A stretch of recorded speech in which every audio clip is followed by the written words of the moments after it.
Good day mga idol. Meron tayo ngayong lumusot sa tag-init na opaline mga idol. Dalawa. Yan ang kanilang magulang mga idol. Ito ang ating mga alaga. Update lang natin mga idol ang ating mga alaga. Yan. Ito ang mga opaline natin. Yan mga idol oh. Kadami naman yan.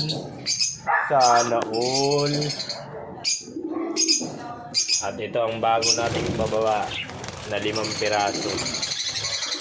May ilap mga idol. At ito na ang ating dalawang napalusot ngayon tag-init mga idol. 2 piraso opaline. Ayan o mga idol o, kita nyo yan. Bata pa pero ang ulo pulang-pula na. Nahaluan. Yung isa nga pala